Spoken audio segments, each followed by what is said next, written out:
Not clear, yes, but the document is showing. So I think what I need is to zoom it.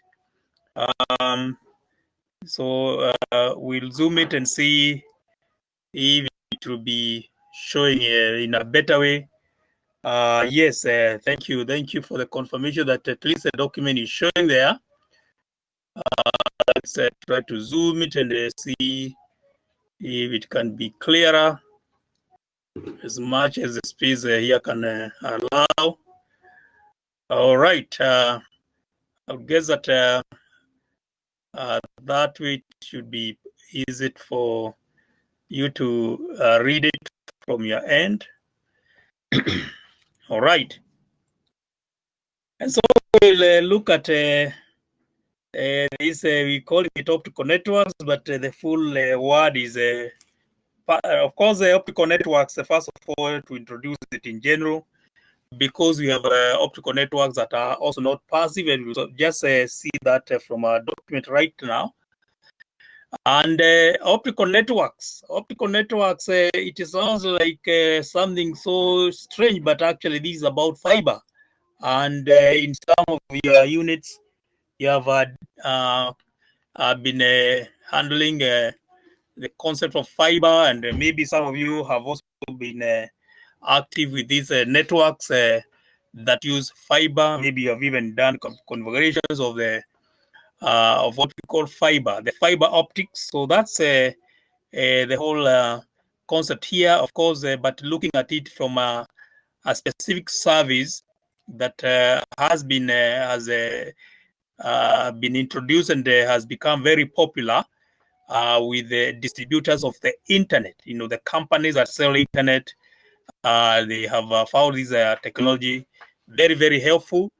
And of course, it is a technology that has really been helping to have the internet reach more people, using the fiber. Fiber optic, of course, it's an expensive technology, but in a way that we can say it's in a shared cost, then it can become easier for many people to afford to receive this. And of course, we'll be seeing some of the characteristics that has made this approach using this technology to distribute to the internet has become a popular approach, and has been found to be affordable and all that.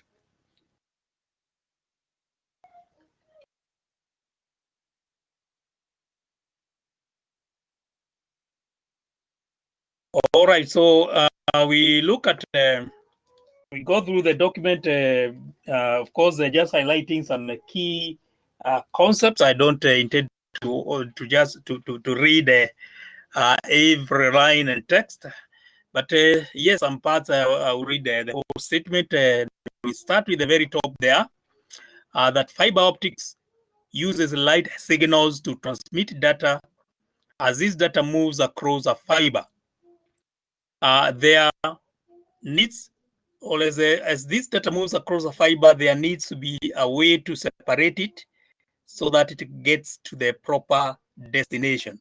You certainly remember about the fiber optic cables, which actually use the technology of light.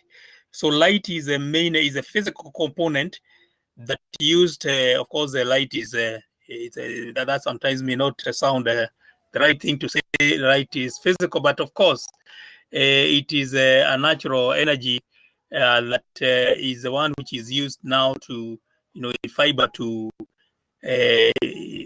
transmit data. So the data is transmitted using the energy of light. So it's a light that goes through the pipes, the fiber pipes, which again, we know they are very, very narrow kind of pipes. They are very narrow, but then they pass the light, or the light passes through them as a way of, and that light carries communication. So that maybe if it's a data, and of course, everything. Some of these energies can all be used to transmit data. So the data is, of course, has to go through a conversion. Then the light, travels from one end to the other end, and on the other end, then the light is now converted back to, of course, to bits, because the whole concept here is about bits. It is a technology that can be used digitally, of course, to transmit the data or other types of information that can be digitized. So that is something that you have covered in the past, and I hope you can remember most of those concepts, how fiber it can be used now, in networking. When you talk about the various approaches to networking, and so we say fiber is one of them, and of course it is kind of a recent discovery, but of course now the internet, the fiber is becoming more common. It's no longer that recent, but in compared to other forms that have been used in the past for communicating information, of course we can say it is quite recent. But yes, it has its advantages, and some of those might appear as we go on. So then at the second paragraph, there are two important types of systems that make fiber to the home broadband connections possible. Sorry, there are some words that here they pop up soon without much explanation. But some of these will become clearer as we move on. But fiber to the home, it's a concept of bringing, using fiber to bring some service up to the home. Okay, it's a fiber to the home. This concept, as I said earlier on, has become very popular. So bringing some service using fiber, and bringing that service to the home. And of course, broadband has something to do with the bandwidth. Remember, broadband is about the bandwidth. Talk about the bandwidth. We talk about an internet, the bandwidth. So that's this word is associated with the concept of bandwidth. But at this point, I don't think I will want to highlight that so much. But I think some of these you can recall from some of your previous units. All right, so there are two important types of systems that make fiber to the home broadband connections possible. And these are active optical networks and passive optical networks. Each offers ways to separate data and route it to the proper place, and each has advantages and disadvantages as compared to the other. So these are two ways of doing the same work, so to speak. So you can choose. So when we use fiber, we can choose either to have it use the architecture of active optical networks, or use the architecture of passive optical networks. Now, essentially, all these two networks will look the same, but there are some devices that are used in one which are not used in the other, and that creates the difference. And so that we pick up at this point here, and we start noticing some of the differences between what we are calling active optical networks and passive optical networks. And it says that an active optical network uses electrically powered switching equipment, such as a router or a switch aggregator, amplifiers, repeaters, or shaping circuits to manage signal distribution and direct signals to specific customers. The switch opens and closes in various ways to direct the incoming and outgoing signals to the proper place. In such a system, a customer may have a dedicated fiber running to his or her home.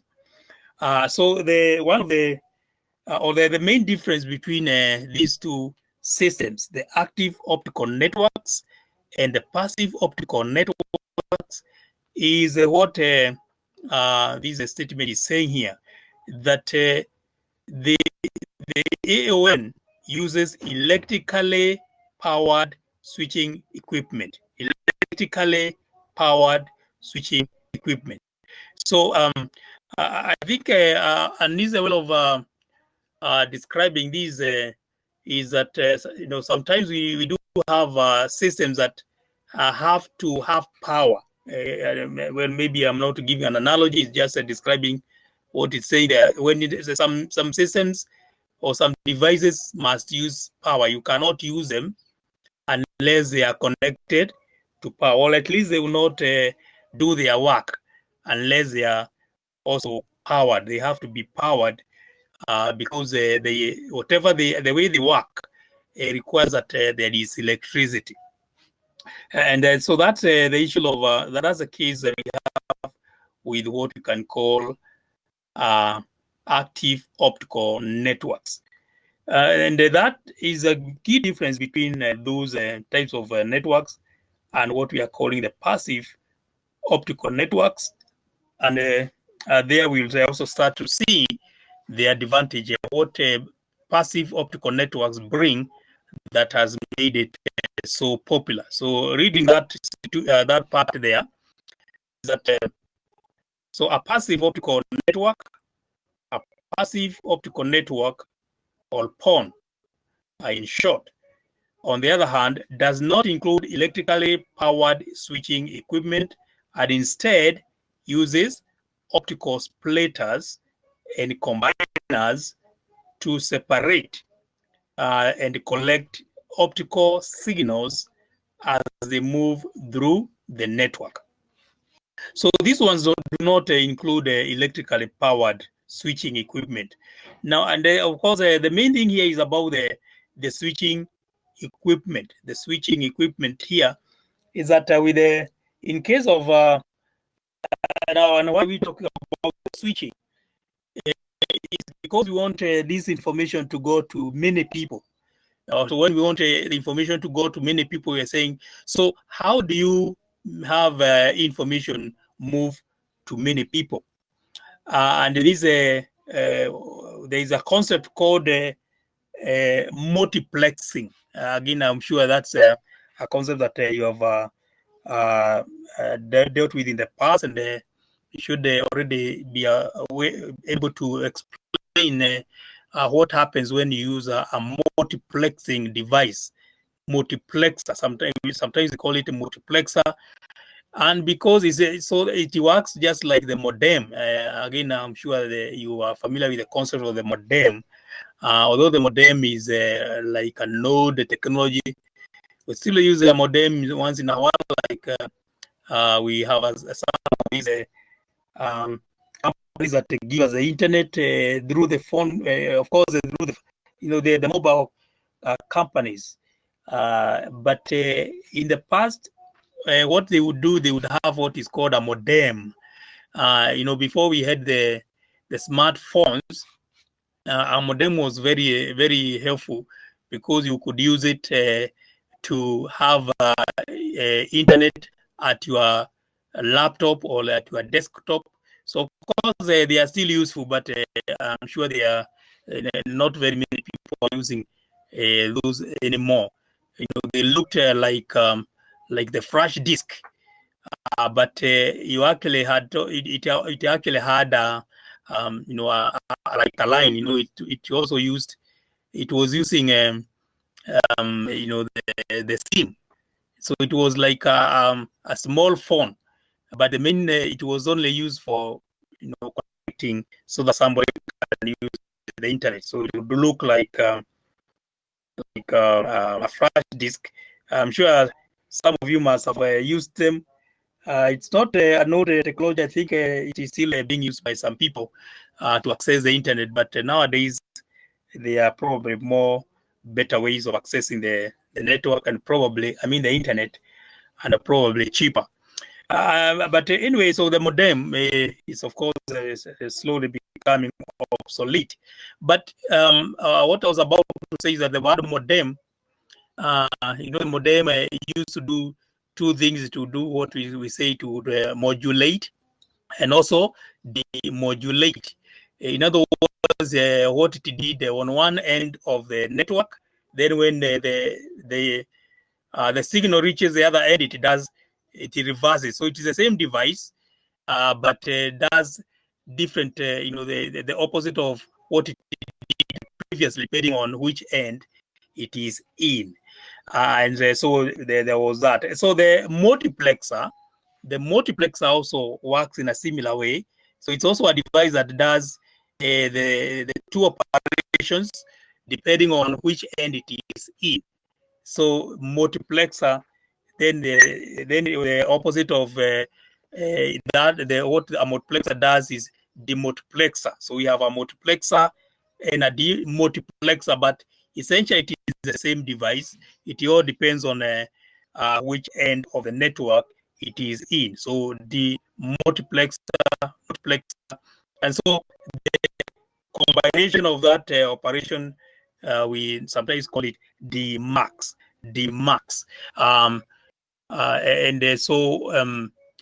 That is when we now consider that it is doing those two services. So again, I want to believe that you know the whole concept of that a multiplexer, what a multiplexer does is to get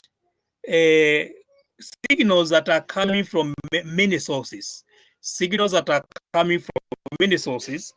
and then direct them into one path, so that they all now move as if it is the same signal. Then they move like it is one signal. So they come as many signals. They have to be kind of collected.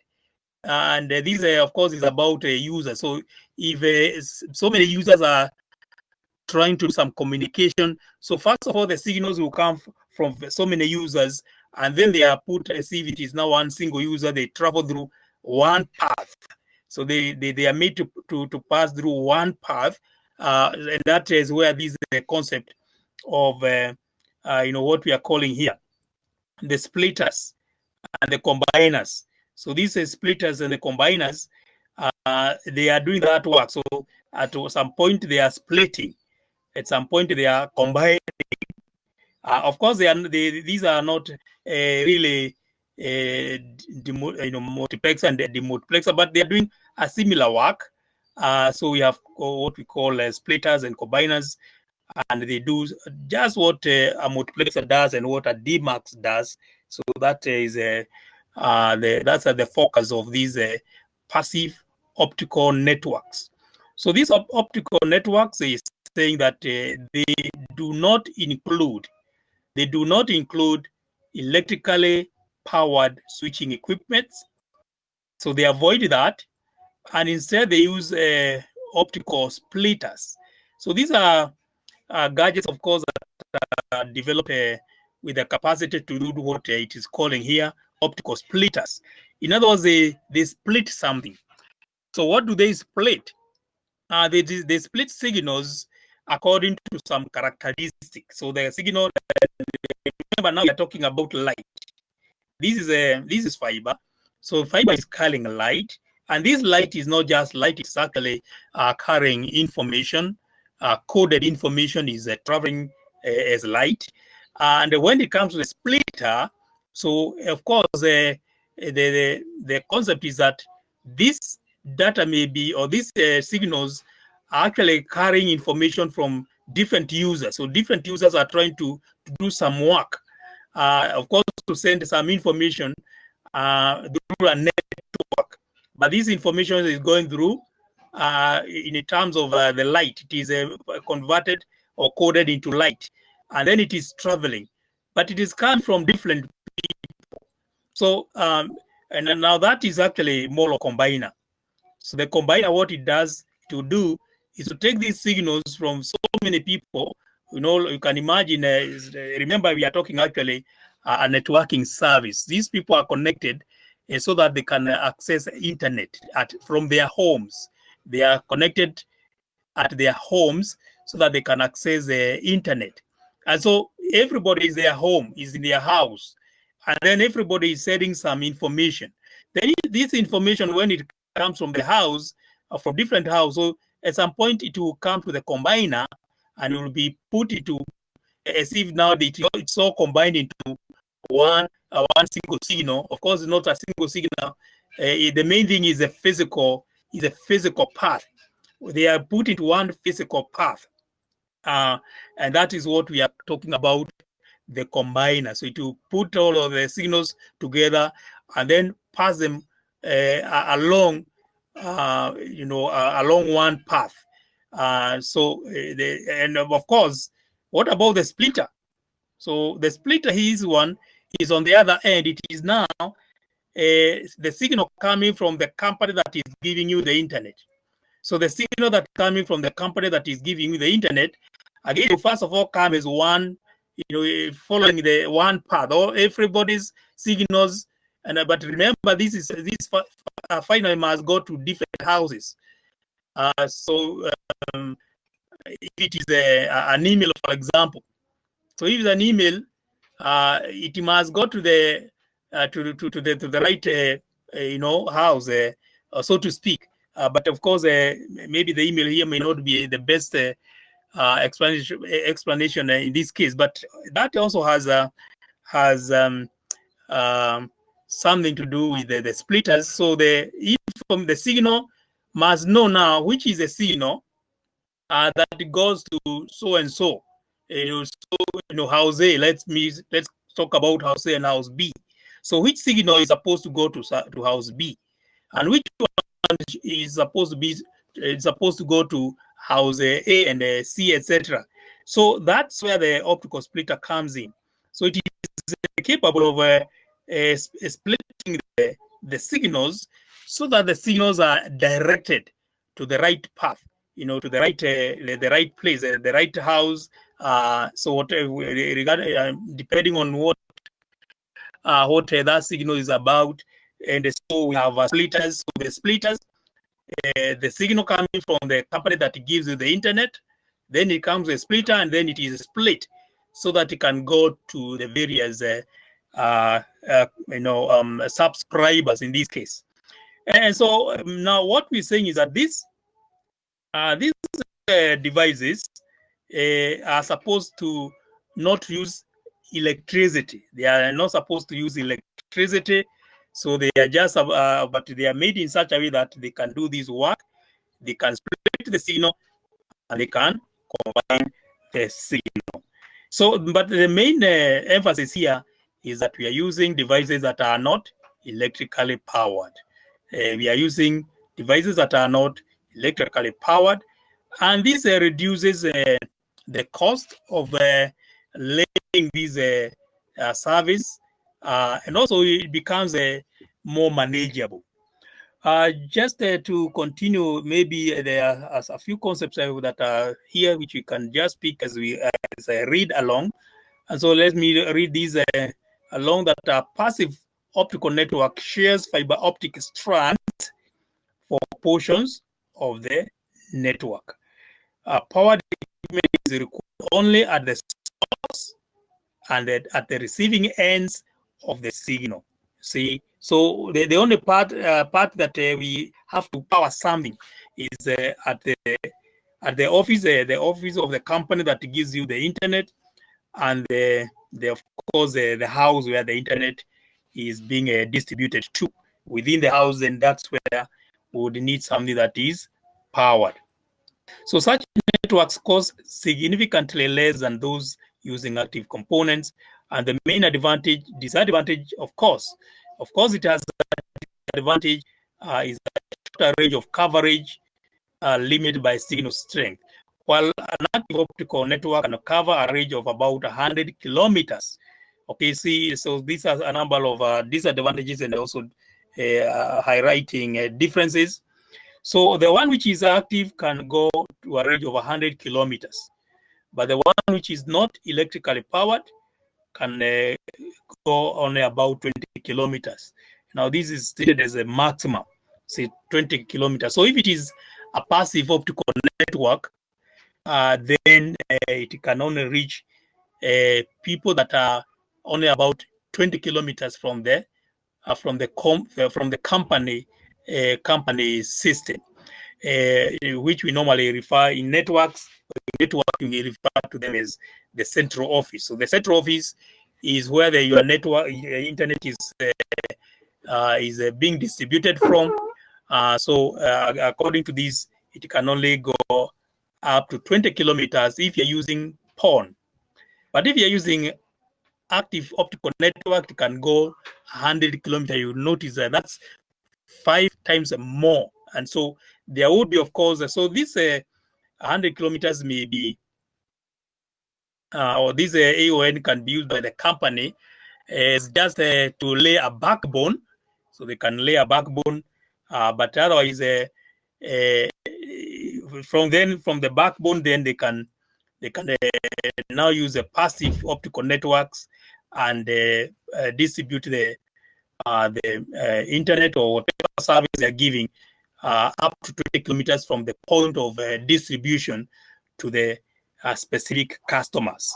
And of course, this is not really for the specific customer. Even this is still for distribution, because that 20 kilometers, essentially, it will carry many, many signals for many users, and it's only close to the house or to the houses where now they may have to do the splitting, and they split the signals now to the specific individuals, their specific houses. And so those are some of the differences between the AON and the PON. All right, so we continue to, I think most of the things that are shared down here, I must already have said them by trying to do a review, but let's look at what may need to be explained a little more. Maybe for what I may now pick up is this concept of fiber to the home concept, fiber to the home concept. Now that concept is actually expanded further, and there is the concept of using this FTT something. So like this part, it says FTTX. So FTTX. So when we are talking about these optical networks, this concept of talking about FTT something is a popular concept in this technology. So we talk about like this one says the term FTTX. Now X is supposed to be it can be something, normally another letter here, like you can see some of these FTTP, FTTH, FTTB, etc. So this is a popular way of describing the service or how the service has been distributed. Maybe what type of a client or the structure where the service has been taken to, where the fiber has reached, what type of maybe a service is being given there, or what type of an organization is being given that service. So it says that the term FTTX is used to state how far a fiber run is. In FTTH, X is for home. Okay. When we say FTTH, H is for home. You may also see it called FTTP, or fiber to the premises. Fiber to the premises. Another variation is FTTB. So FTTB, fiber to the building. Fiber to the building. And so we have those terminologies are very popular in this technology of optical networks. Is the FTTC. So I'll let you read these at your own time and pick all of them, and get to be familiar with these concepts.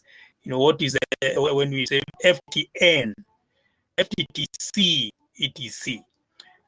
What does it mean? All right. And the rest of that paragraph, I think I don't need to dwell on that for too long. So let's move on to look at other concepts highlighted here. Sorry, I think I moved two-way down. Now here we start introducing some of the technologies that are associated or that build up the PON. Of course, this now we now focus on PON. Now, this discussion is mainly about the PON, not really the AON. So we now look at the PON technologies, or the technologies that are used now to develop this PON concept. And one of them is called the GPON. Is specified to be a single or dual fiber system, but almost all GPON systems are single fiber.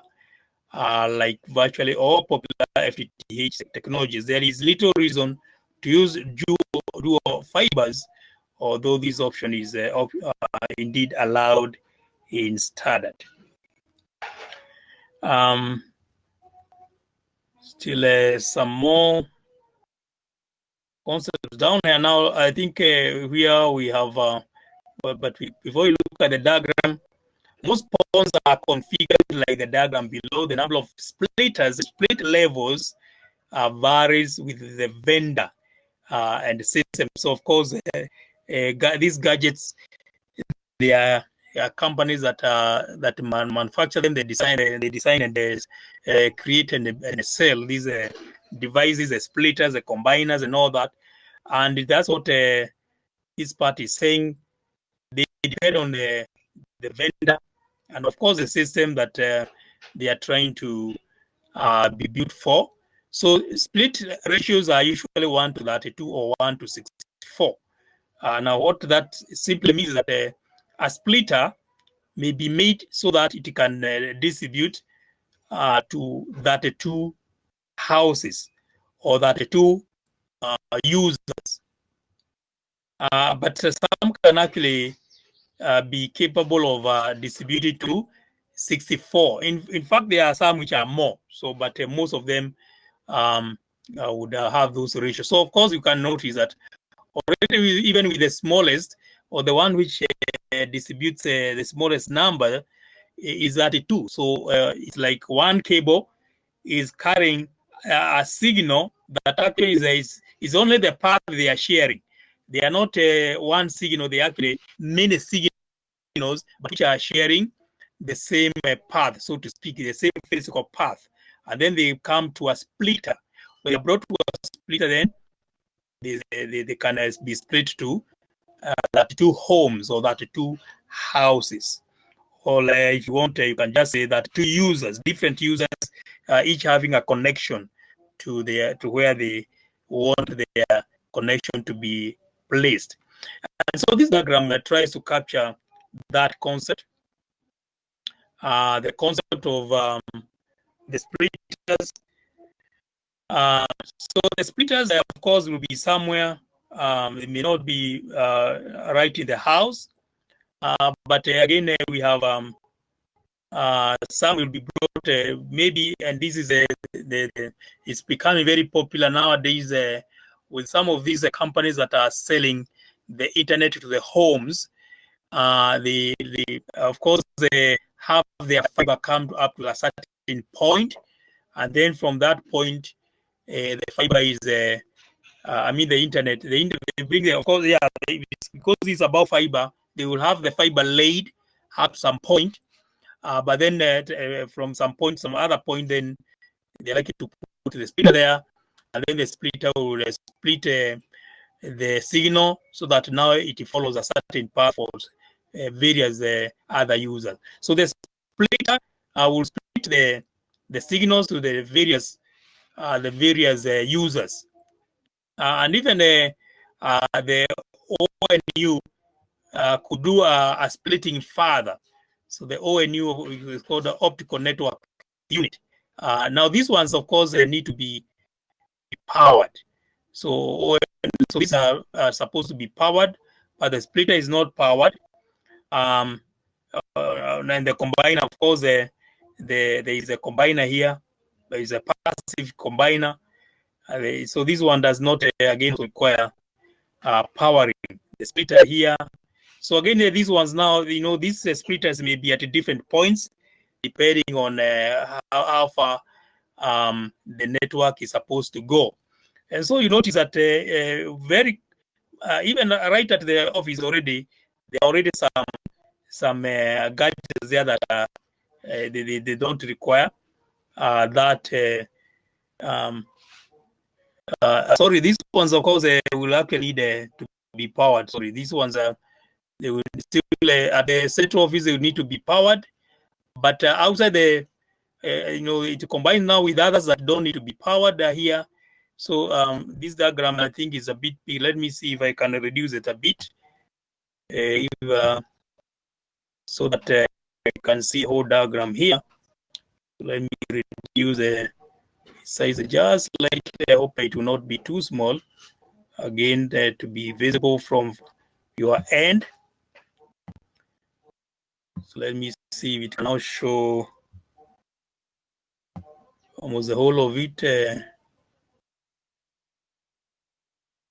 All right, so reduce it just slightly again vertically, so that we are able to see. Of course, this diagram of it's the document is at the portal. You can get it and see it better. But otherwise, from this from our presentation here, you can now see it better. So you can see. So this, as I said, in networking, there is popular to use the word central office to mean the place where now the gadgets that a company is using now to do the work that they do, put things together and be able to send the signal to the customers. So that, of course, we are calling it central office because, of course, it is an office belonging to the company that is selling you the service. So the central office. So the central office, actually, we have some gadgets, but of course, this one is also passive. So even at the central office there, some of the gadgets are passive also. But quite a number of gadgets will certainly be requiring the electricity to power properly and do the service properly. But we can see here, some of them are also passive. But especially here now, you notice this part down here, which my document is not able to show very clear, but let me attempt to do that. So down here, it says 20 kilometers maximum from the central office here, where the signal is now released to move towards the customers.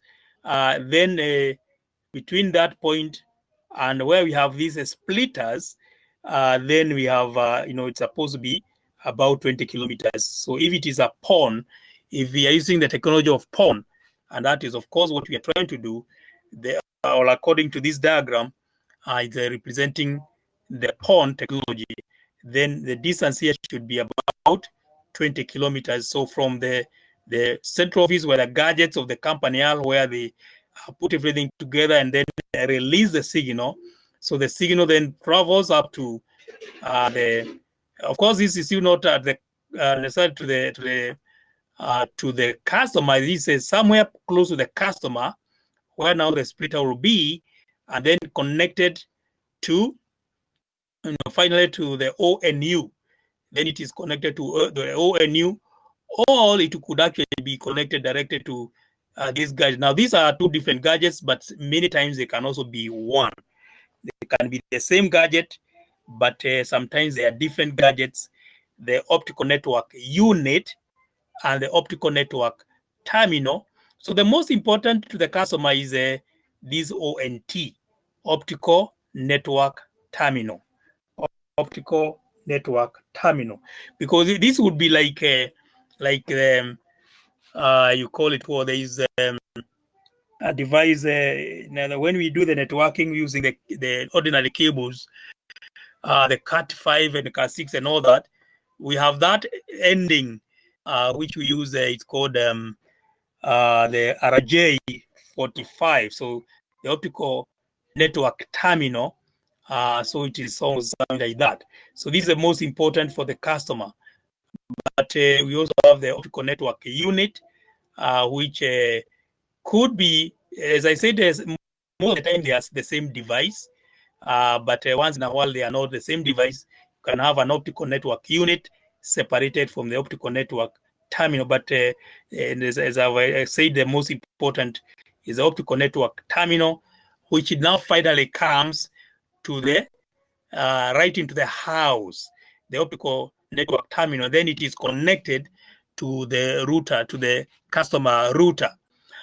So this is a diagram, I think, coming from the discussion up there, makes it a little more clearer what is happening. So notice again, in terms of the combiner, so even at the central office, there are still combiners, so that it can also combine now signals coming from the company, different types of signals. And as of course, as we can see here, for example, there is a signal for a video. Of course, the video is stored somewhere.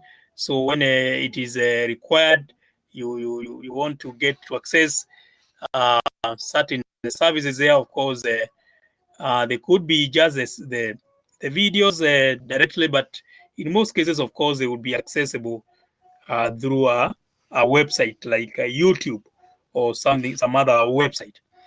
Then there is the actual internet, now the actual internet information and data coming from all over the world. Then so we have that, the source there. And again, here there is a OLT. So OLT is a online,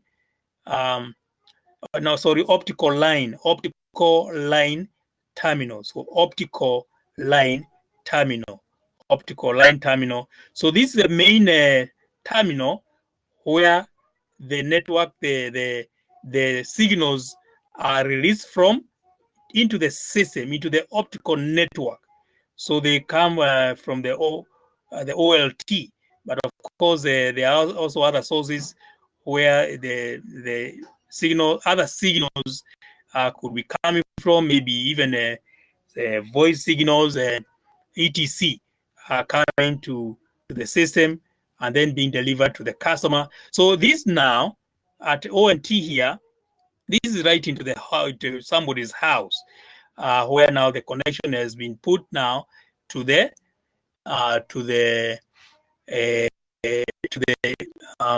you call it what, the router, so that now the customer can connect there now. These various services, maybe the TV, maybe now the internet at the computer, laptop, PC. But we have several services that are accessible through this service or this architecture network. You can access the TV, so there can be a cable that runs to the TV. There can be a cable that runs to, of course, is the main one for the internet. So you can, so this app is the one where we see the PC. That could be the one which is going to the router proper.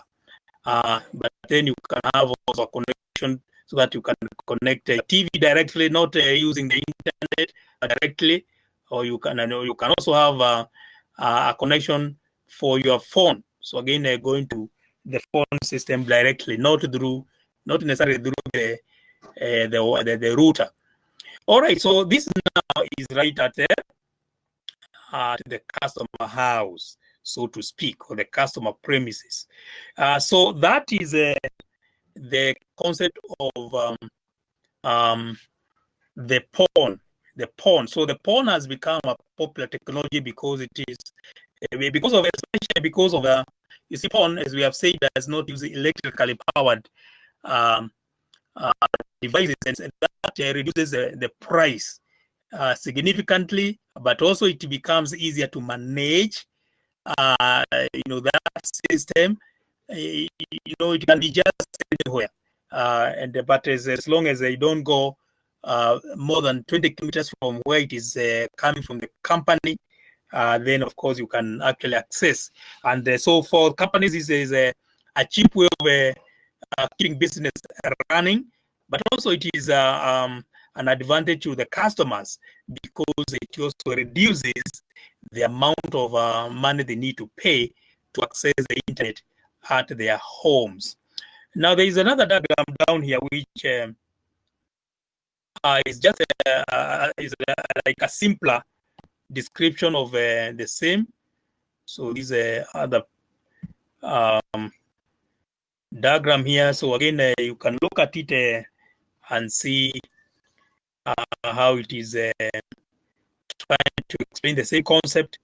It's a more simplified diagram. So I want to believe that they will find it easier to follow, but of course you need to combine both of the two diagrams so that it is a little more familiar. All right, so the signals, of course, then they are sent to their home, to the various people's homes if you are paid for that service.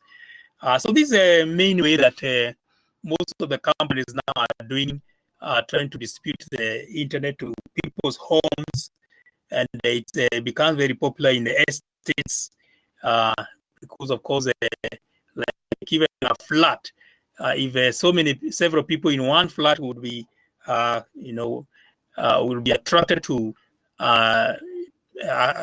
receive or ask for this service, you can find that even in just one estate, the company can get quite a number of customers. And because, the estate, there are all these flats, they are all very close together. So it means that that system is capable of serving quite a number of, a whole estate, of course, because there isn't much difference in most estates. The difference is very small from the one on one end and the one on the other end, within that area. That is an area that can be easy to have a good and accessible coverage by this service, the coverage of 20 kilometers. I think that is the far that I would like us to go today. Today I will make it shorter. Our session, the presentation by the lecturer, will make it shorter. And I want to actually reach there for today. But in the meantime, read now the more detailed advantages and disadvantages of PON, advantages and disadvantages of PON. So look at that text part of the document there.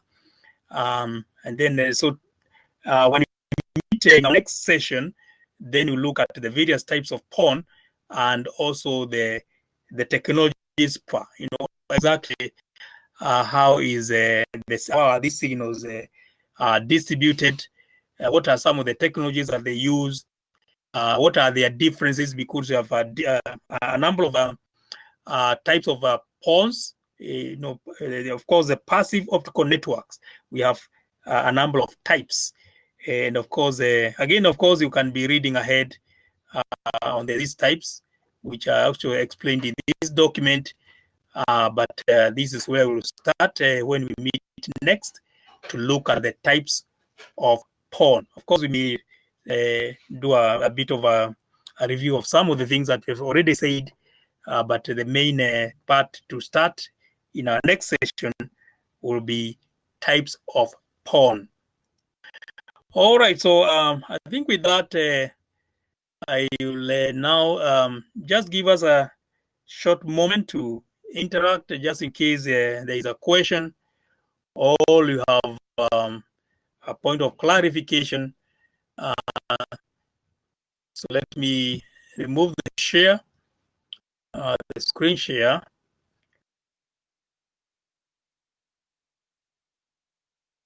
And so you can raise any question, any point of clarification.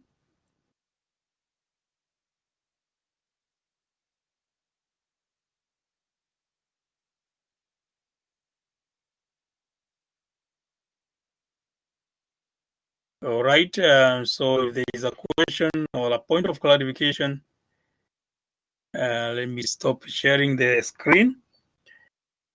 Then you can raise that.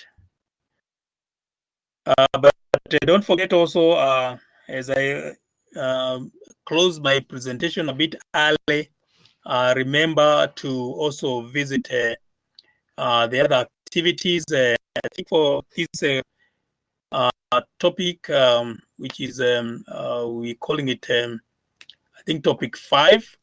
So around that area, there should be a quiz activity, which is just, I think, a single question. Although it is not asking about the pawns, I think it's asking something related to our previous topic on innovation. So it's just a single question activity there. So visit that and look at the quiz and respond there. What the quiz is discussing about. Now, so I want to request that you make sure that you visit the quiz activity area and respond before you finally close out of the meeting. But I would like also to allow you to get some more time to continue with your revision. I think the cuts, I understand they were rescheduled again to start again tomorrow. Well, I want to believe that you are at a better position right now because you are already prepared yourself to do the cuts on Tuesday, but the SIM could not allow us. So it means that you are at a better position as you continue to revise to do those cuts. But yes, that is part of the reason why I'm also proposing to also end my presentation a little early, but make a point of visiting the quiz, that activity area. This time it's being called a quiz, although it's only one question there to look at and respond. Make sure that you do that before you leave from this session. Just visit that area and do the response. And once you do that, then you'll be free to turn to other activities that you need to turn to. All right, so any question, point of clarification, so I'm still around here. For the next 15 minutes, I will still be around, just in case you are not doing that right away, and then sometime maybe you may remember something. So I'll be here and checking whether there is any question, especially through the chat, but even your mics will be available just in case you want to raise some comment using the mic. I think you can also do that, but most of the time we do it by the chat. All right, so there I end my presentation. Thank you so much for coming for today's session.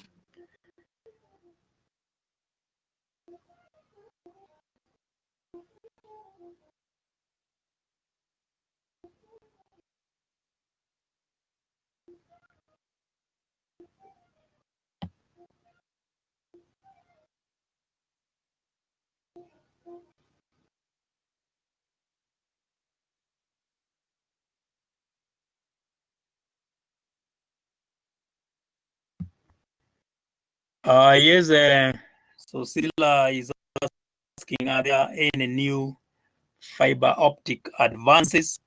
Maybe Sila Jackson, you can try to expound on that a little more what you mean by new fiber optic advances in this case?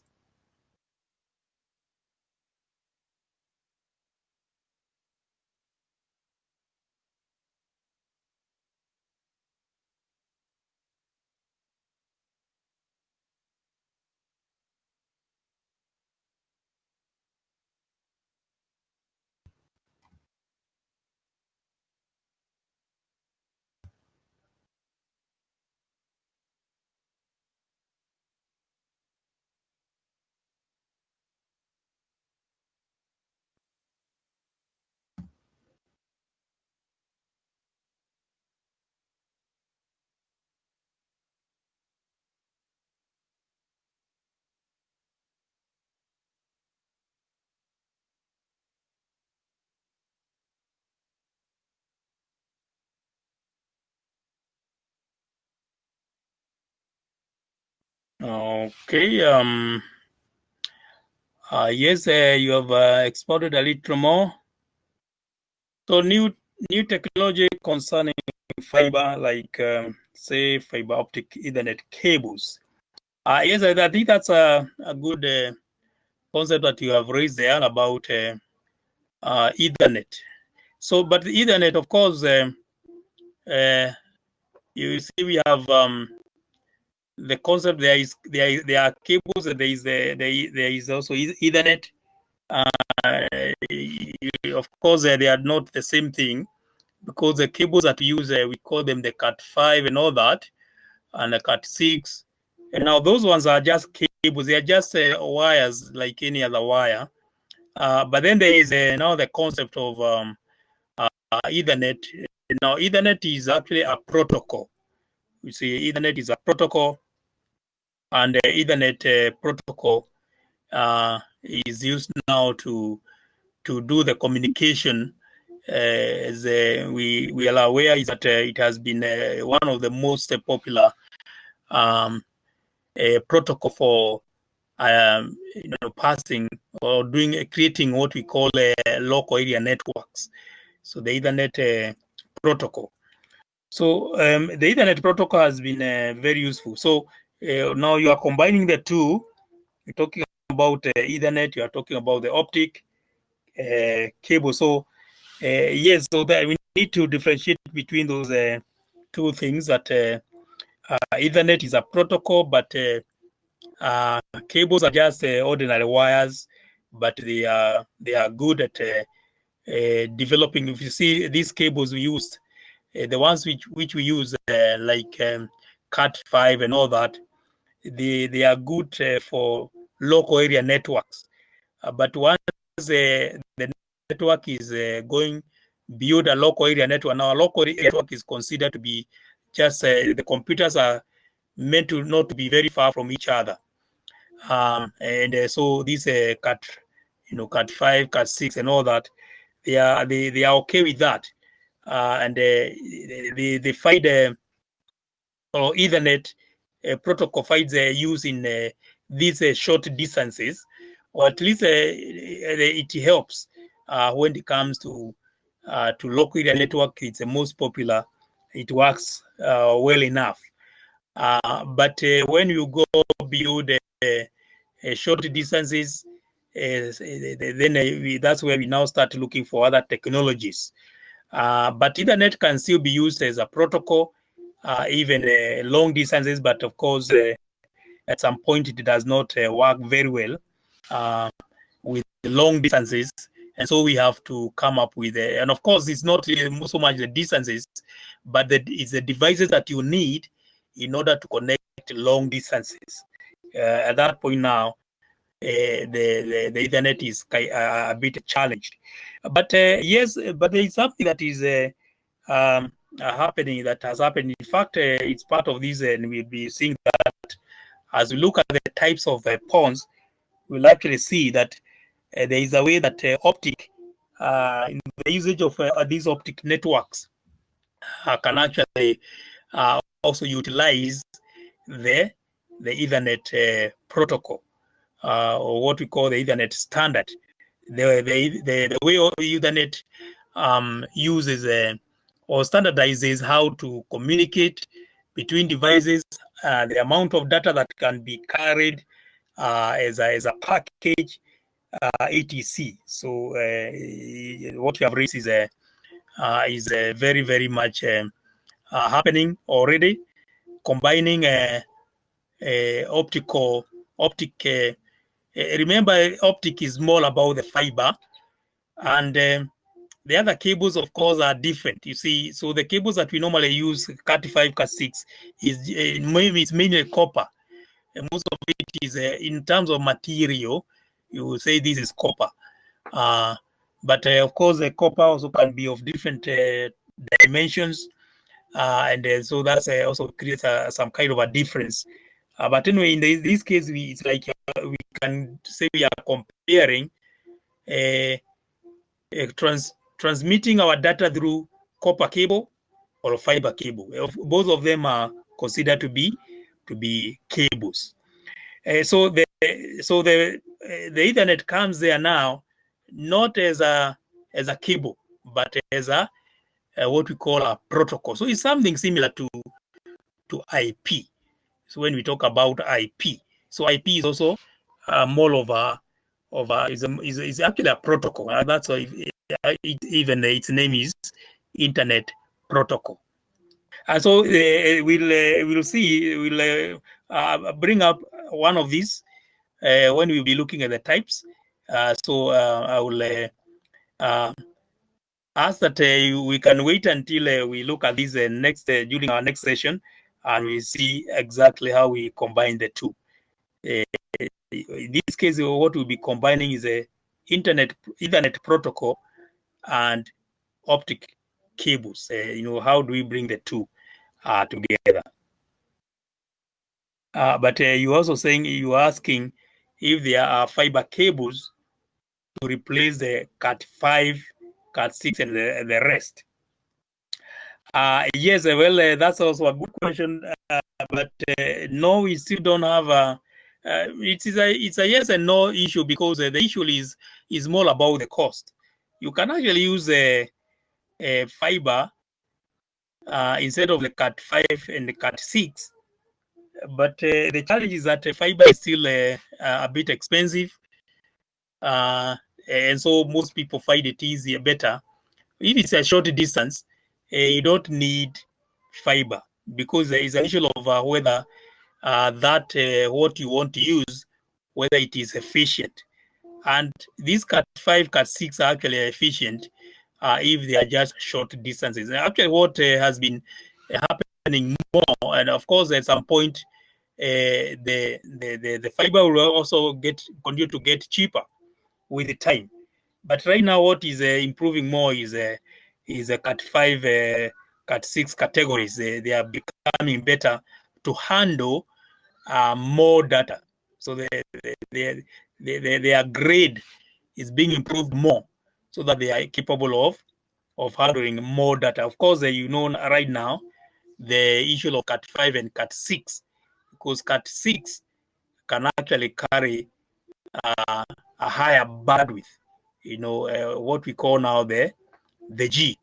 Is it called because you had 100 megabytes, and now 1,000 bytes is a megabyte. 1,000 megabytes of data or of bandwidth can be carried using Cat6. So Cat6, although it is still copper, but is a higher grade than the Cat5. But in terms of the cost, we still don't have. It is still not cost effective to use fiber for just short distances. But for long distances, it makes sense. But for short distances, because there are other ways of still doing the same thing and doing the same. Of course, the difference may not be much. Even when we might say, oh, light passes, moves very fast. Sometimes that may not make a lot of difference when it is just a short distance. You might find that the difference between what you gain by using fiber and what you gain by using Cat5 or Cat6 in this case may not be necessary to go through the cost. that you incur by using fiber instead of copper in this case. Yes, and thank you also for the contribution there by Leroy and also by Everest. Yes, thank you for adding to that. Allow me also to read that. For Leroy says, I think better cables are under research and technology is constantly evolving. Better cables could be being made. Of course, yes, thank you. I appreciate that. And that's very true. Of course, the technology is still evolving. And technology never stops. The research always keeps on going. And of course, Sila Jackson's question is very, very good about that. That you want always to make things better, and also, of course, also better and cheaper at the same time. If that combination can be done, then the better. That you can come up with something that is better and yet also cheaper, or at least if it's not better than what we have now, but at least make it cheaper. That's also very, very important. So research is still going on, yes. And Everest says that it depends with the cost, distance, reliable one can use any type of cable. Yes, that's the issue. In this case, the reason why most networks have not removed, have not replaced their networks with the fiber is because it does not save much. In fact, there are unnecessary cost to use fiber for what we call the local area network, because the Cat6 is already capable of handling what you are hoping to gain at the moment by that. And because the local area networks are short distance networks, then you may not want to go through such a high cost as the one which you are likely to incur if you try to use fiber as your local area network connections. Thank you for that contribution, and also the questions that you raised and the participation. So I think I will reach there for today's class. Please don't forget to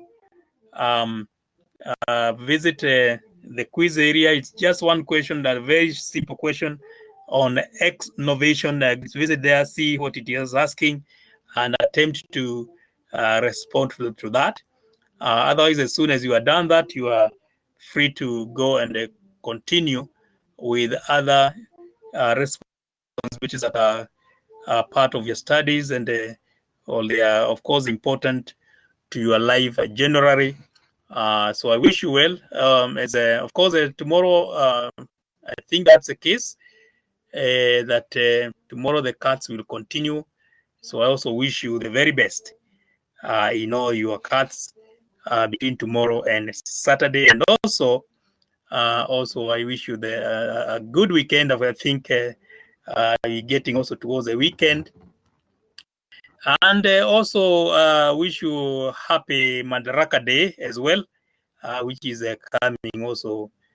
Is also very close because we have tomorrow is 29th, and so we're also getting to the Madaraka. Also, with that, I say kwaheri for now. Enjoy the rest of the evening. Goodbye.